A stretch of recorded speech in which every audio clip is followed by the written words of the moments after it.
welcome back to FTL. Today, since we've done playthroughs of all of the ships, I thought it would be good to go back and do more of an actual walkthrough slash tutorial type series of videos. So that's what we'll be doing today. If you are unfamiliar with the game, and even if you've watched some of my other videos, hopefully this will go into a little bit more detail and give you a better idea of what exactly I'm doing and what I think the best strategies are for the game, at least on easy mode. Anyway, let's get started. We'll click on New Game, and we'll just be using the basic ship. That's the Kestrel. First thing you should always do when you start a new game is rename your ship. Because if you don't do this, you're not playing the game right. Let's see. We'll name this one... Oh, who knows? We'll just call it the butt ship. Keep it classy. Alright, so on the screen you get the basic layout of whichever ship type you've chosen. You can see there are various things you can scroll through. Each ship has an alternate mode as well, which has a different layout and features, but we'll just be going with the stock Kestrel here. You can see it starts with 3 human crew members. There are 5 different races in the game. You've got human, Engi, Zoltan, Mantis, Rockmen, and a 6th race, the Crystal People, which you can only unlock through certain special events. We may or may not see that, but the odds are pretty low. Anyway, so we've got 3 crew. These green bars down here are all of your various systems. We'll get more into detail about that as we play. Down here we have the 2 weapons that the ship starts with. The Artemis is a missile weapon. Missile weapons are good because they automatically pierce enemy shields, so you don't have to worry about getting through those, but they do consume ammunition, so you have to be careful about not running out of ammo for them. And we have a burst laser too. Burst lasers are great. In fact, the burst laser 2 is probably my favorite weapon in the game. Fires 3 shots at a time. Each shot does 1 damage and pierces 1 level of shielding. So this is very good for getting through enemy shields early on in the game. You can see up there that the weapon has a charge time as well. This one's 12 seconds. Basically, all the weapons have a different cooldown rate, and once they're fully charged, they fire, and then it resets. I think that's all we need to go over on this screen, so let's go ahead and start. I'm going to make sure to set the difficulty level to easy and get going. And we start off in the opening sector, just kind of empty. It's safe. This gives you a chance to kind of position your crew where you want them to be. Each of the 4 critical systems on your ship can be manned. That is your cockpit, your shields, your weapons bay, and your engine room. And you get bonuses for manning these. If your shield room is manned, you get a bonus to the shield recharge rate, so they'll pop back up faster once they've been taken down. If you man your weapons bay, you get a bonus to the cooldown time on your weapons, which is very, very handy. If you man your engine room, you get a bonus to FTL drive recharge time. That's the amount of time it'll take before you can actually jump out of a sector. And you also get a small bonus to your evasion, so you'll be a little bit better at dodging shots. The first 2 things I like to man are the engine room and the weapons bay. I feel like the bonuses you get in those 2 systems are the most useful early on. Having the shield recharge bonus is nice, but I don't think it's as critical. So we'll have our guys man these 2 rooms, and you have to have 1 guy in the cockpit so you can actually, fly your ship. With that done, it's time to click on our weapons to turn them on. You can see them popping out of the side of our ships here. And then down here, we see all of our various systems and their power. Over to the right, we have our subsystems. This is the piloting, the sensors, which show you the rooms of your ship, and when they're upgraded, the rooms on enemy ships, and your door system, which is very important. All of these doors on your ship can be opened and closed, either automatically, all of them, by clicking this icon, and clicking this one to close them all, or you can just go in manually and click on each one individually. It's important to keep track of what doors are open and closed, because if you open doors to the outside, it'll suck all the air out of your ship. You can see these rooms are now in vacuum now, and if I send a crew member in there, you'll see their health starts dropping pretty rapidly because there's no oxygen. So you don't want crew to be trapped in rooms without any air. I'm going to send him up to the med bay. The med bay is nice because as long as it's powered on, any crew that are in there will regain health over time. Very, very important to know. Anyway, he's healed up, so I'm going to send him back to the weapons bay. Alright, and I think we're ready to jump on. I should go on and describe the rest of the ship. You can see we have rooms for our door control and our sensors. These can be destroyed, and it's important to keep those fixed up if the enemy hits them. And then up here we have our oxygen system, which is really, really important. You can see up here our oxygen level is at 94% and is slowly rising. If your oxygen system gets destroyed, the air level in your ship will slowly drop. If you turn off the power to it, it will slowly drop. You always want to keep that running or your crew will suffocate, and that's a quick game over. Anyway, down here on the left we have all of our more important systems. These are the ones that actually consume power provided by your reactor. And I think it's important not to power any systems that you don't need to be using. Like for instance, right now we don't need to be using the med bay, so I can right click on that to turn it off. And that gives us an additional brick of power that we can put into another system. You can see we have another slot available here on our engine room. And if you look up at our evade percentage, it's currently at 15%. But if I put that extra power into the engines, it goes up to 20.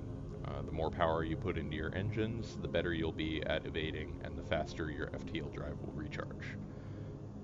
You can see that each weapon consumes a different amount of power. The missile launcher only takes 1 brick, whereas the laser takes 2. So it's important to manage your resources and make sure that you have enough power for whatever you need to do at a given moment. Anyway, after all of that, I think we are ready to jump away. So let's hit the jump button and move on to our first beacon. I'm going to go up here because I'll explain what these bluey purple beacons are later on. Alright, this is an empty sector. This happens sometimes. Sometimes you'll jump to a beacon and there's just nothing there. This can be bad if you're looking to get some scrap or find a store or something like that, but they can also be really handy if you need a chance to kind of rest up and repair your ship and things like that. And I think I'll take this moment to go over the stuff up here on the top left of the screen. Here we have our 3 crew members. Each of them has a submenu that shows all of the skills that they can learn as they operate parts of the ship. You can have a maximum of 2 levels in every one, and if you mouse over them, you can see how much experience they have and what their next level bonus will give them for leveling up. And they level up just by doing stuff. Your weapons guy will level up just by firing shots. Your shield guy, if you have one, will gain experience every time the shields have to recharge, and so on and so forth. Above that, we have our shield meter. You can see we only have 1 little level of shielding here, so it'll block 1 incoming shot before it goes down. You can max that out at 4. Up here we have our fuel, which is at 15, which is a good starting number. You never want to get that too low, because if you run out of fuel, you'll be stuck, and that's very bad news. We have missiles over here. Start out with 8 of them. This is what the Artemis missile launcher will be using for ammunition. Here we have drone parts, which operate the various drones that you can buy for your ship or fine. We don't have any at the moment, but we also don't have any way of using drones either, so that's not a big deal. Up here we have our hull strength, which is basically our hit points. If this drops to 0, you lose. The number up here is the amount of scrap we currently have. This is the game's currency. You generally want to get as much of this as possible, because you'll be spending this on weapons, items, fuel, and upgrades. If we click on the ship menu, we can see everything on our ship that we can upgrade. All of the critical systems can be upgraded, and they do get more expensive the more you go. Like you can see the first engine upgrade is only 15 scrap, but the next one is 30, and it goes on, so forth. You can also upgrade your subsystems, and these all give different bonuses, as well as increasing your capacity for doing things. You can upgrade your shields to get more shielding. You can upgrade your weapons to add more weaponry.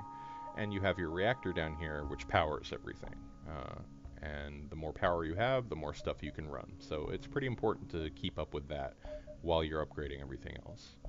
The crew tab will give you pretty much the same thing that the little sub-menu on the side of the main screen will do, but it'll also let you dismiss crew members if you want to get rid of a guy for whatever reason. And finally, our equipment. This is mostly empty at the moment, but you can see we have a lot of room for stuff. And I'll get into all of this as we gradually fill this out. Anyway, I think it's time to make another jump. This time, we'll be jumping into a nebula. You can see that these white beacons are just normal sectors. You don't know what's going to happen when you jump to one of them. Could be something good, could be something bad, could be an empty sector. Nebula sectors are different in that they disable your sensors, so you can't see inside unoccupied rooms on your own ship or inside enemy ships. But they do give you a little bit more time in each sector every time you jump to one, and we'll explain what that is later on. Each sector does have a time limit, as you will see shortly. So let's jump here. Alright, we find ourselves in our first fight. We're given the option, if we had more scrap, to purchase an unknown weapon from this arms dealer. And I think you have, in this particular encounter, about a 50-50 chance.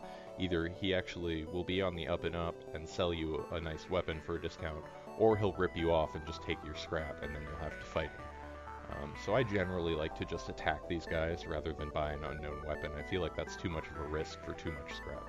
Anyway, we also have the option to just ignore him and move on, but I'm spoiling for a fight, so let's get into it.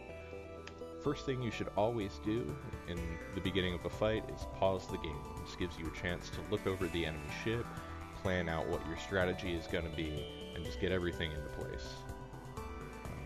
You'll see me pausing constantly throughout the game. You have to get really good about pausing whenever you need even a half second to think about something.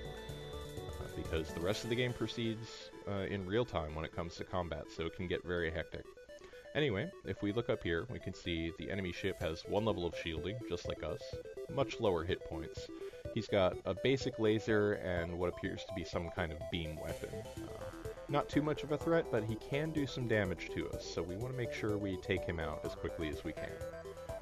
What I like to do with the Kestrel early on is use the missile launcher to disable their shields. And then once the shields are down, I'll just finish them off with my burst laser. That way I save ammunition. I'm only using one missile on these guys, assuming it hits, and it just seems pretty efficient. I'm going to turn auto fire on. This means that every time the weapon fully recharges, it will automatically fire at whatever it's targeted again. I find this to be kind of a good setting to have on almost all the time. You will see me right-clicking on the targeting for weapons to turn them off every now and then, but generally it's good to just leave auto fire on. Anyway, we're all set for combat to start, so let's see how this goes. You can see my weapons are charged up. The missile launcher is actually targeted something, so its charge meter is yellow instead of white. And it looks like it's about to fire. Alright, his first laser shot missed. And beam weapons are not good at piercing shields, so you can see this laser is coming in and not actually getting through, which is good news for us, because that could have done some damage. Anyway, we were also a little bit lucky, and our missile hit. You can see it did damage there, and it took out his shield system. Destroying enemy ships' systems is crucial to winning fights in this game. Without shields, he can't block incoming attacks. Without weapons, he can't shoot back. Without either engines or piloting, he can't dodge. And without oxygen, his crew would suffocate. I find that in most situations, your best strategy is to take out their shields and then their weapons, and then maybe target their cockpit secondarily, since it'll lower their evasion. But for now, I'm just going to detarget my missile launcher, select my lasers, and target his weapons. And since it's fully charged up, it'll fire as soon as I unpause. There we go. He is unable to fight back now. And I think this is a good point to... Oh, no, you can see his shield icon just went from red to orange. That means he's got a guy in there repairing the system. So if I don't do any more damage to that, he'll eventually be able to get his shields back up. I want to prevent that, so I'm going to retarget my burst laser at his shield systems. You can see it got back up, but not in time for those shots to get in. And now they're offering surrender. This will frequently happen if you damage enemies to a certain extent. They're offering us some fuel, a drone part, and a little bit of scrap in exchange for their lives. I find that in most cases, you're better off not accepting surrender because you do get more scrap for destroying ships, but sometimes they'll offer you something really good, like a bunch of scrap and a free weapon or a free augmentation. But in this case, that's not that great a reward, so I'm just going to finish this guy off. He's only got 1 point of health strength left, so I'm not even going to worry about that one laser. It can't actually get through my shields. And there we go, we finished him off. And you can see we got a little bit more scrap, and we got a little bit of fuel and a little more drone parts. So that's nice. This early in the game, you generally want to prioritize getting scrap over anything else, just because you need upgrades, and you need to get them as soon as you can. Anyway, we're ready to jump on. Here we can see a couple little icons have popped up. We have a distress signal at this beacon. That means there's a ship in trouble there. And we have a store up here.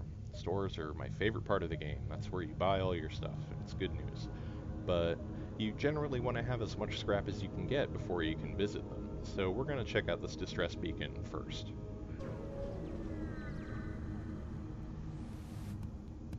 Alright, it turns out that this distress beacon was actually a trap, so we find ourselves in combat with another enemy ship. You can see the ship is a different kind. There are many different types of ship. This particular one has a drone control room, so we may be seeing some drones in action. Yep, we can see here he's launched an attack drone at us. Let's see what kind it is. Alright, it's a beam drone, so every few seconds it'll fire a laser beam at it. Not too much of a threat because it can't actually get through our shields. And in fact, he's only got a beam weapon, so there is absolutely no way this guy can hit us unless I were to turn off my shields, which I'm obviously not going to do. So this fight is pretty much going to be a cakewalk. I'm not even going to use any missiles on him. I'm just going to target his shields to take those down, and then once those are down, I'll probably just, aim at his cockpit and then aim wherever after that. It honestly won't matter that much. You can see that that first shot missed, the second one took down the shield, and the third one actually damaged the shield system. This is why I love the burst laser too. It gives you 3 chances to hit with every shot, which is a lot better than a missile launcher where you only get 1.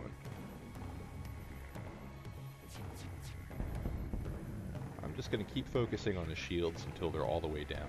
And now I'm going to target his cockpit, because with a destroyed piloting system, he won't be able to dodge my shots at all, and I won't have to worry about any of them missing. Now, in this case, he's offering us 4 fuel, 2 missiles, and 15 scrap. I'm actually going to take this because 4 fuel is pretty good, but we really need missiles, and we're pretty low on them. And the scrap is not bad for this point in the game, so I'm going to let these guys live. You can see we immediately go out of combat, we get the reward that was promised us, and we're ready to jump away. I think now's a good time to visit that store.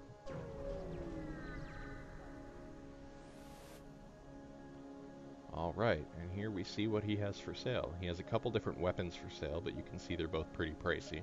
He also has 2 crew members that we can hire. And he has fuel, ammunition, and drone parts. I don't have a huge amount of scrap, so I don't want to spend it all on a weapon, but I would like to have another crew member to man my shield room. So I'm going to go ahead and hire one. Human crew are pretty cheap, they're only 40 scrap. Other races generally cost more than that. Anyway, so we've got a new guy, Giles, here, and we're going to send him over to the shield room.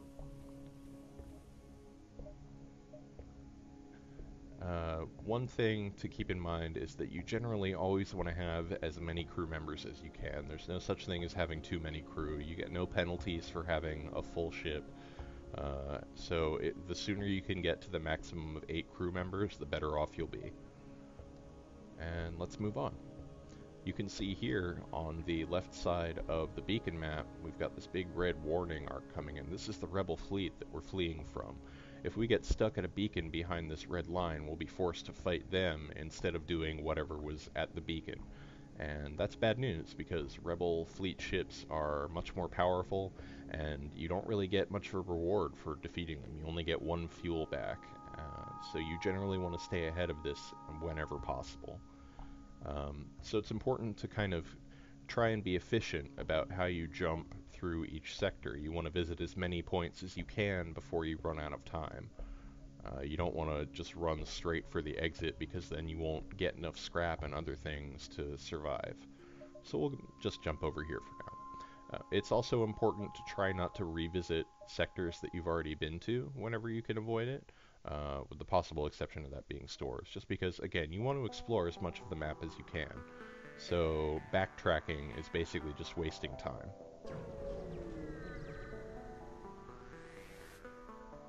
Alright, we find ourselves at a repair station. These guys would repair hull damage if we had any, but we're at full health, so we can just ignore this. And we'll jump on. And we find ourselves in combat again.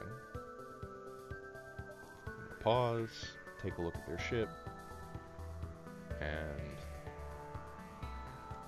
this time I'm actually going to use the missile launcher on their weapons system first, because it fires a little bit quicker than the burst laser does, and I would like to take them out as soon as possible. You can see he just fired an ion beam at us. Ion weapons don't do any damage, but they will disable systems they hit. So when that hits our shields, oh, it actually missed. If that had hit our shields, it would have taken them down for a few seconds. So they can be bad news. Anyway, their weapons have been disabled, so now I can detarget my missile launcher and finish them off with the burst laser. And these guys offer to surrender almost immediately, but that's not a very good reward, so I'm just going to go ahead and finish them off.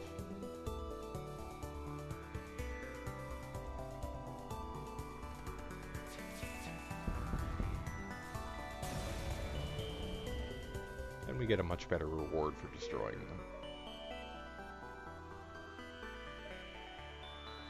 Now, one thing to keep in mind when you're moving through each bigger sector is that you can see sort of what's in each beacon that's connected to the one that you're currently in. So all of these ones I could jump to, I know there are no distress beacons, I know there's not a store that I want to visit. So it's actually in my best interest to visit one of these beacons that connects to other unexplored ones, so I can just see what's in the map. So I'm going to jump down here. Find ourselves engaging an automated ship. These have no crew, they have no oxygen on board them either, and they're basically just robot drones. They can be really nasty, but this one's not much of a threat. It doesn't even have any shields, so taking it down shouldn't be any trouble. Alright, there we can see the ion weapon disabling our shield, and we have an incoming shot. Let's see if that hits. Yep, that hit. But it just hit in an empty room, so it did a little bit of hull damage, but nothing more than that.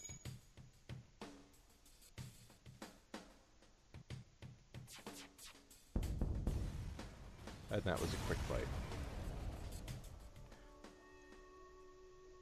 Sometimes sector encounters will give you additional bonuses. In this case, because we won that fight, our map has been updated with details of the sector. So if I go to the jump menu, now we can see that it's upgraded my map and given me more information about all of the nearby stuff. All of these yellow caution symbols mean that there's a hostile ship there. This one with an orange circle through it is a hazardous sector, and we definitely want to avoid that. So I'm just going to jump up here.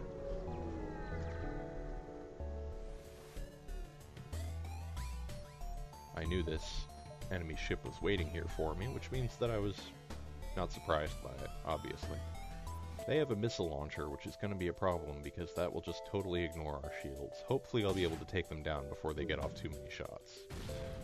You can see there, it hit our engine room and took out one block of power, injured our crew member a little bit, and did a little bit of hull damage. Missiles are nasty. Fortunately, ours hit as well, so now I can use the burst laser to disable his weapons. And you can see, because my crew member was in that room, he automatically starts fixing up that system. You can see its health bar going back up there.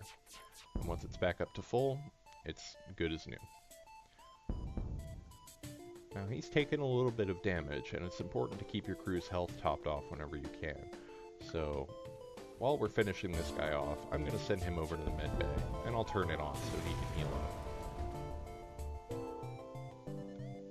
He had only taken 15 damage out of 100 hit points, but sometimes that adds up and you forget about it, and suddenly you're like, oh man, how did that guy die? And it's like, well, he had been taking hits over 4 sectors and you forgot to heal him. So it's important to keep tabs on how your crew members are doing. So we have another hostile encounter. Another guy with a missile launcher. And we're just going to use the same strategy as before. If you want to be really conservative, you can just forego the missile launcher entirely for these early enemies, but then I'd be taking more hits from their missile launcher because it would take more time to take out the ship. So I'd rather use the ammo and save myself some damage. You can see he hit me again and took out my sensor room, so all of the unoccupied rooms on my ship are dark. We don't know what's going on in any of them. I'm going to send a crew member in there to repair that while we fight this guy off. and they're powering up their FTL. That means if I can't destroy them before their FTL drive is charged, they'll jump away, and I won't get any reward for this fight. So I do need to try and take them out before they can get out of here. However, you can disable enemies' FTL drives by either taking out their engine room or their cockpit. The cockpit generally has less health than the engine room does, so I think it's better to aim for that. So, with their cockpit destroyed, they can't jump anywhere, and hopefully we can finish him off before he gets another missile off at us. No, no such luck. We'll see if that hits. Nope, that one missed. Alright, and we get a pretty good reward. You can see the enemy fleet is getting close to the exit point of the sector, so it's important to kind of figure out how much time you have left. It looks like we have about 2, maybe 3 more jumps before they catch up to the exit, and I would like to get there before them. So I'm just going to visit this one last sector up here, and then I'll jump down to the exit beacon.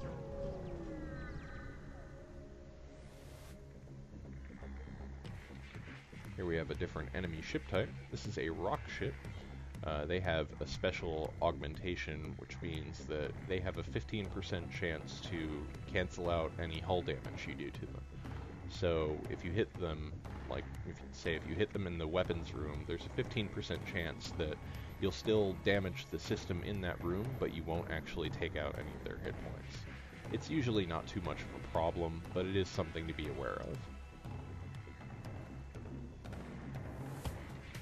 This guy has 2 laser weapons, so again, I do want to try and take out his weapons bay as quickly as I can to avoid taking too much damage. They're going to try and jump away, but you can see that they've delayed their FTL drive. That probably means that whoever was actually piloting their ship is off somewhere else trying to repair a room. You can't jump away if you don't have somebody piloting your ship, so they are just sitting there for now, and we should be able to finish them off. Took another hit to our engine room, but it's not something I'm really worried about. I'll just get it repaired and send him in to heal up.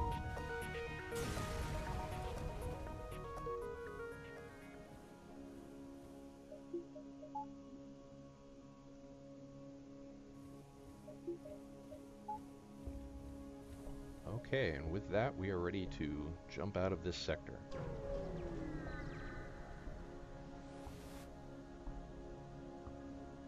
Oh wow, that's really good luck. Sometimes you'll get a random positive event when you visit a sector.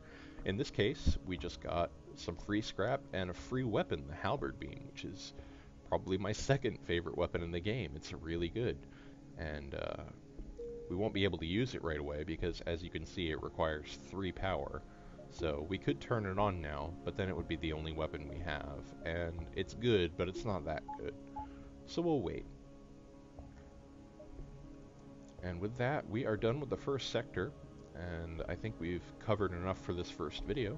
So join me next time when we explore Sector 2, and I explain a little bit more about upgrading your ship and some other things. I'll see you then.